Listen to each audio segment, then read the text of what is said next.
ఏది చంద్రబాబు నాయుడు అంటే ప్రపంచ బ్యాంక్ జీతగాడు ఉమ్, అది యూజర్ ఛార్జీలు వసూలు చేస్తామని అప్పుడే రాసి ఇచ్చారు. ఉమ్, ఉమ్, అదే ఇంప్లిమెంట్ అయ్యేది. ఉమ్, ఎందుకంటే చెత్తకి సంబంధించి పెద్ద సమస్య ఏంటంటే రోజు రోజుకి జనం ఎక్కువ కావాలి, మనుషులు పెరిగే కొద్ది. దానికి డబ్బులు ఎక్కడి నుంచి వస్తాయి? కార్పొరేషన్లకి ఉమ్, ఖచ్చితంగా. ఉమ్, పబ్లిక్ నుంచి వసూలు చేయకపోతే ఉమ్, కొంత సిబ్బందినే పెట్టుకోవాలి. అప్పుడు మొత్తం చెత్త పరిష్కారం కాదు, ఉమ్, వెహికల్స్ మెయింటెనెన్స్ అవ్వదు. అవును. 50 రూపాయలు ఇవ్వడం పెద్ద సామాన్యుడు కానీ కష్టం కాదు. ఒకటండి మేజర్ డౌట్ ఏంటి అంటే ఇప్పటికే జగన్మోహన్ రెడ్డి గారు అంటే మామూలుగా అనేది అది నిజంగా కాదు, ఎఫ్ఆర్బిఎం నిబంధనలకు మించి పరిమితికి మించి అప్పులు చేసేస్తున్నారు అనేది కదా, అంటే ఈ సంక్షేమానికి. మరి ఇప్పుడు కూటమి ప్రభుత్వం ఇచ్చే ఈ సంక్షేమ పథకాలకు మరి ఎఫ్ఆర్బిఎం పరిధి వాళ్ళు కూడా మించిపోయి చేసేస్తారా అప్పులు, లేదంటే వేరే మార్గం ఏమన్నా తీసుకొస్తారా?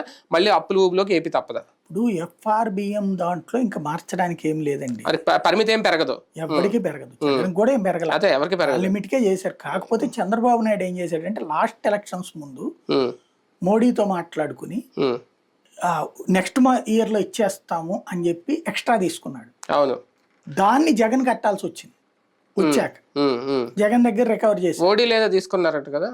ఓడీలు సహజం, సహజం ఓడీలు చేస్తూ ఉంటారు. అది 100 days ఓడీలు 100 days అది సహజంగా. అవును, అవును.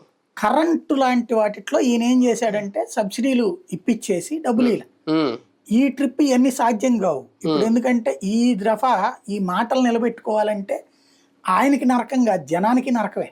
ఉమ్, ఎట్లా అంటే ఇదివరకు కరెంట్ ఏంటంటే ఈయన కానీ కేసీఆర్ కానీ చేసింది ఛార్జీలు పెంచకుండా ఉమ్.